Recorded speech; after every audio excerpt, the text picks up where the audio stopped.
Segundo livro dos Macabeus, capítulo 3.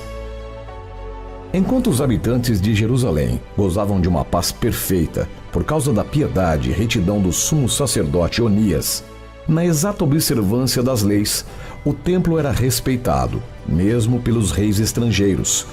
Estes honravam o santuário com os mais ricos presentes, a tal ponto que Seleuco, rei da Ásia, subministrava com suas rendas pessoais toda a despesa necessária à liturgia dos sacrifícios. Todavia, certo Simão, da tribo de Belga, nomeado prefeito do templo, entrou em desacordo com o sumo sacerdote quanto à inspeção do mercado público.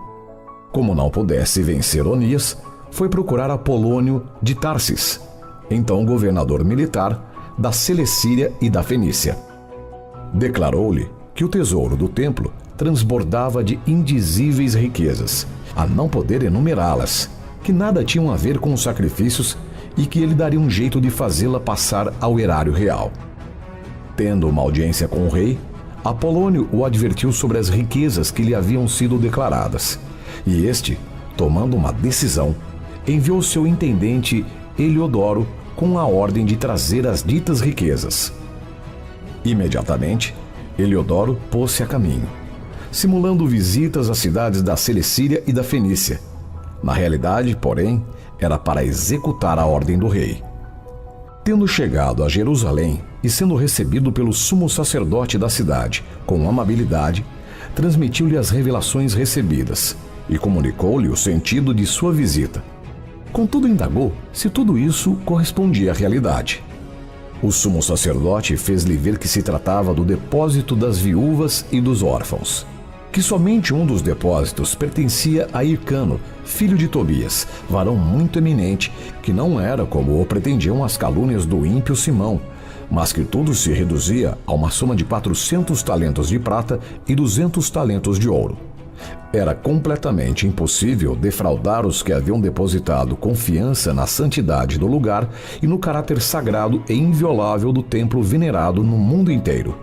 Firme nas ordens do rei, Heliodoro respondeu que essas riquezas deveriam ser transportadas absolutamente para o tesouro real e, num dia por ele fixado, entrou com a intenção de organizar o inventário.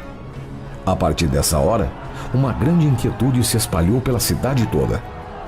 Revestidos de suas vestes sacerdotais e prostrados diante do altar, os sacerdotes suplicavam ao céu e imploravam ao autor da lei acerca dos depósitos, rogando-lhe que os conservasse intactos para aqueles que lhe os tinham confiado.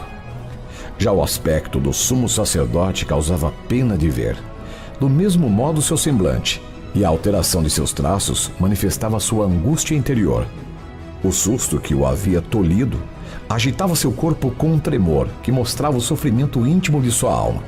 Diante da profanação que ameaçava o templo, o povo se precipitava em multidão para fora das casas, a fim de se ajuntarem à prece comum.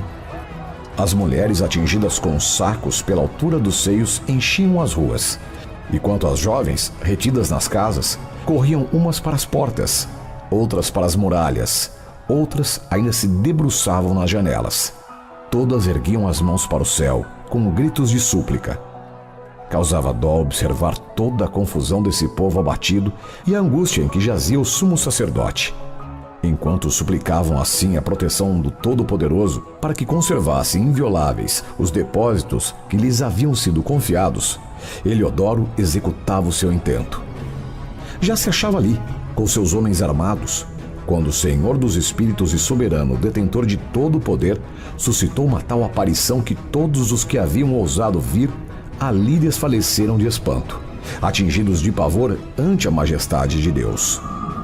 Viram eles, montado num cavalo ricamente ajaezado e guiado furiosamente, um cavaleiro de terrível aspecto, que lançava em Heliodoro as patas dianteiras do cavalo. O que vinha nele montado parecia ter uma armadura de ouro. Ao mesmo tempo, apareceram-lhe outros 2 jovens, cheios de força extraordinária, fulgurantes de luz, ricamente vestidos.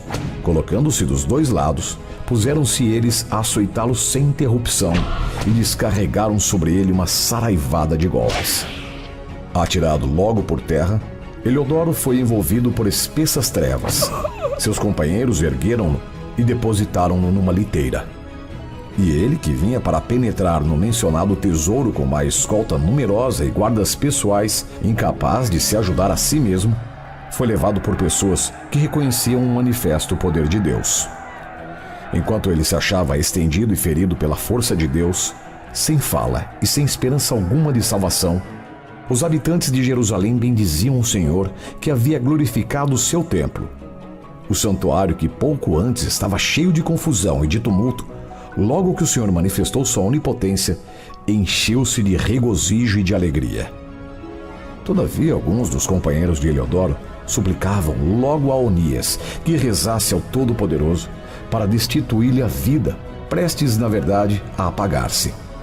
Receando que o rei suspeitasse de que os judeus houvessem organizado um atentado contra Eliodoro, o sumo sacerdote ofereceu um sacrifício por ele.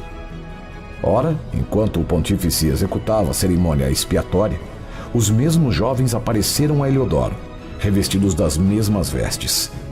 Achegaram-se a ele e disseram-lhe: "Sê reconhecido ao sumo sacerdote, porque é por causa dele que Deus te dá a vida.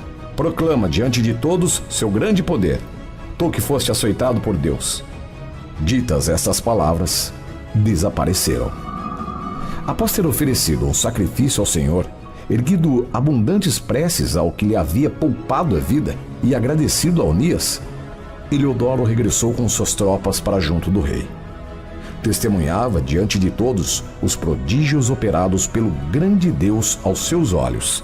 E como o rei lhe perguntasse que homem julgava ele que pudesse enviar ainda uma vez a Jerusalém, respondeu: "Se tens algum inimigo ou alguém que maquina contra ti, envia-o para lá, e encontrá-lo-ás ferido, se ainda viver, porque há verdadeiramente naquele lugar uma força divina. O que habita no céu zela por aquele templo. Protege-o e arruína mortalmente os que aí vêm com más intenções." Foi assim que se passaram estas coisas a respeito de Eliodoro e do tesouro sagrado que foi protegido.